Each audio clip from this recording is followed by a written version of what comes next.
Troll army लग रही है, उस आदमी की घड़ी, जूते, चश्मे, कोटी चेक करो।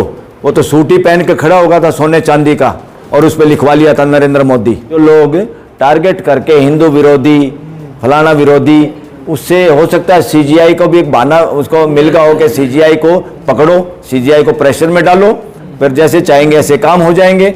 ये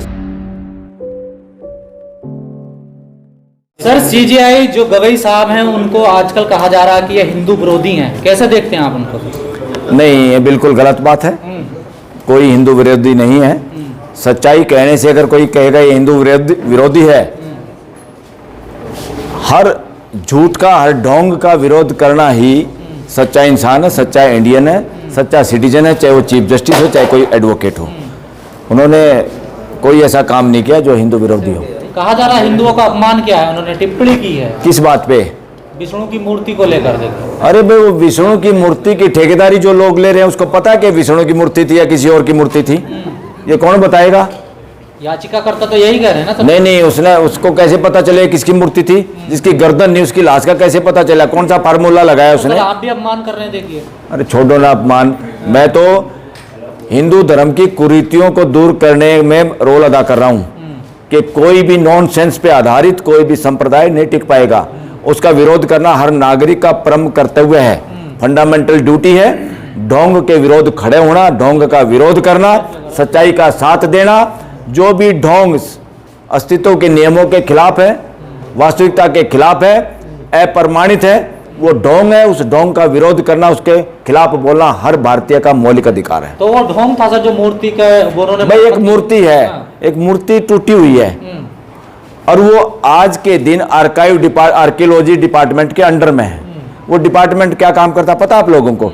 उसका मतलब यह है जो चीज जैसी है यथास्थिति में रखने की उसकी जिम्मेदारी है। उससे ज्यादा और नुकसान ना हो, वो मेंटेन उसको करके रखे। वो क्यों रखे? ताकि किसी ने झूठी कथा कहानियां या इतिहास रचा है कि किसी ने मंदिर तोड़ा, किसी ने मूर्ति तोड़ी है, आज के दिन हम साइंटिफिक तरीके से भी और कई अन्य तरीकों से उस सच्चाई को जांच सकें। भाई असली में तोड़ा किसने है, पढ़ाया क्या जाता है, पढ़ाने वाली किताबें सही हैं या आज के दिन साइंटिफिक तरीके से खोज की हुई बातें सही हैं? तो किताबों में बहुत सारी चीज़ें, जितना ज्ञान होता है वैसी किताबें लिखी जाती हैं। किताबें आदमी लिखता है, किताबें आदमी से बड़ी नहीं होती।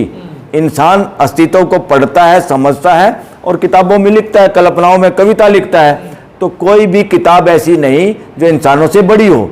मानव जाति इस धरती पे पूरे अस्तित्व को प्रकट करने का एक माध्यम है, नेचर में इटसेल्फ एक मॉडल है। लेकिन अगर इतना कुछ गलत नहीं कहा सीजीआई साहब ने, तो फिर उन्होंने सफाई क्यों दी इस मामले पे पूरे पे? देखिए, अरे कई बार छोटा बच्चा भी कोई नाराज हो जाए, दादा सफाई दे दे तो क्या बुराई है? राजी हो जाए बालक। इसलिए एक कंट्रोवर्सी जो पैदा करना चाहते हैं, जो कोई बात का बतंगड़ बनाना चाहते हैं, उनका मुंह कैसे बंद किया जाए बताइए?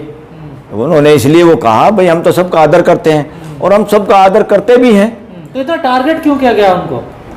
टारगेट, जिन लोगों का काम टारगेट करने से बनता है वो अपना काम बढ़ाना चाहते हैं। जो लोग टारगेट करके हिंदू विरोधी, फलाना विरोधी, उससे हो सकता है सीजीआई को भी एक बहाना उसको मिल गया हो कि सीजीआई को पकड़ो, सीजीआई को प्रेशर में डालो, फिर जैसे चाहेंगे ऐसे काम हो जाएंगे। ये सब एक षड्यंत्र है, बहुत गहरे षड्यंत्र देश की जनता को समझने होंगे। और जिस साथी ने वो मुकदमा लगाया वो हरियाणा से था, और जिस समाज से था वो समाज मूर्ति पूजा का विरोधी है पहले से ही। अच्छा। वो स्वामी दयानंद के सिखाने से नहीं सीखा, स्वामी दयानंद उनसे सीखे, वहाँ के लोगों से। स्वामी दयानंद ने भी पहले जो बताते हैं जो किताब लिखी सत्यार्थ प्रकाश, उसमें संशोधन किया। क्यों किया?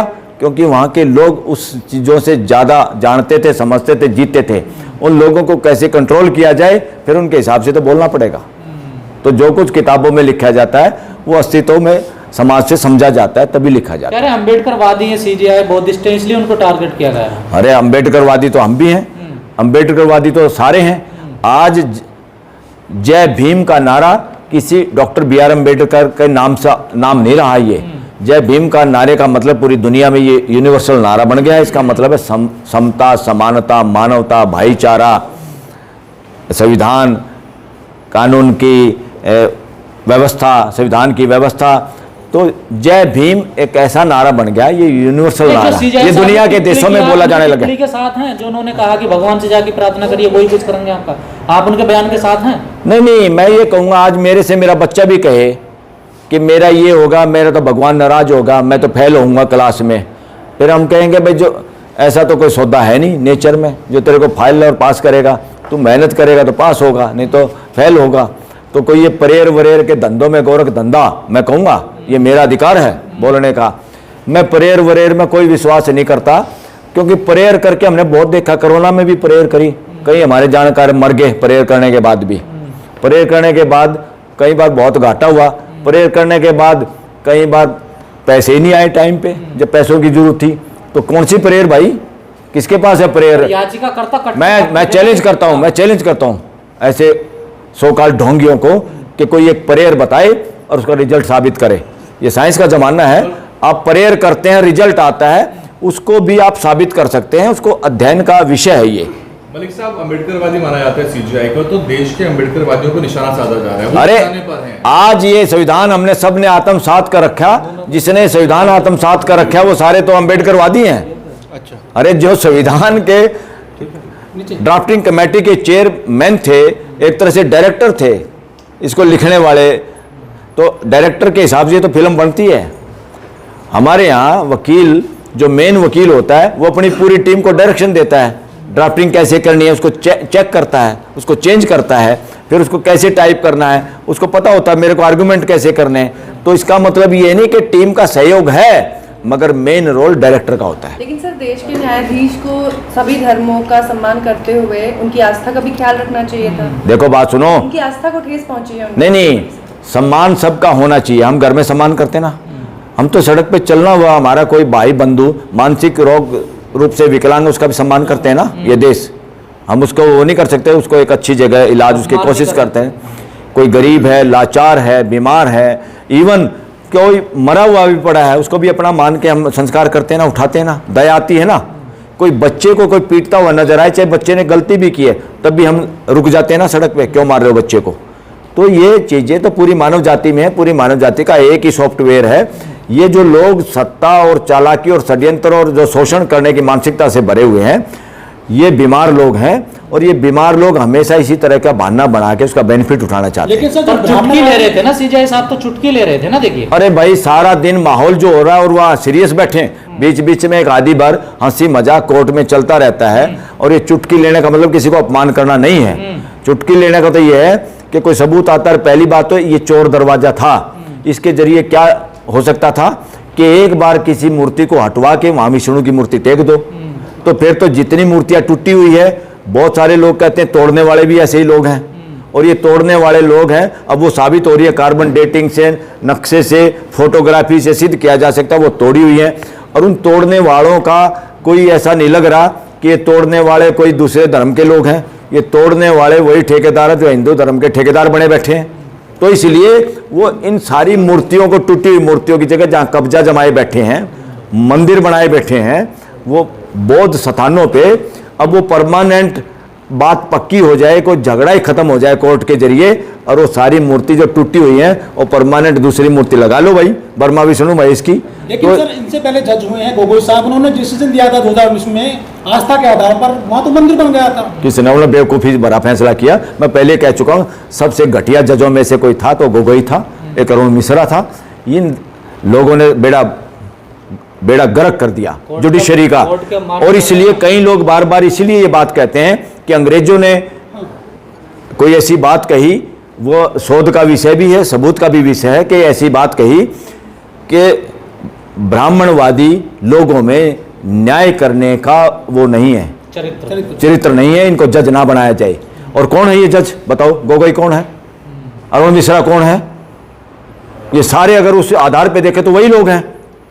तो न्यायिक चरित्र की ऐसी की तैसी कर दी, सुप्रीम कोर्ट की डिग्निटी को डाउन कर दिया इन लोगों ने। लेकिन ब्राह्मणवादी के निशाने पर है, जो जज साहब को जूते मार रहा है, कोई गाली दे रहा है, कोई तंबू। बात सुनो, ये समय रिएक्शन करने का नहीं है। जो इस तरह की मानसिकता से ग्रस्त लोग, बीमार लोग हैं, उनको अपनी मानसिकता सुधारने की जरूरत है।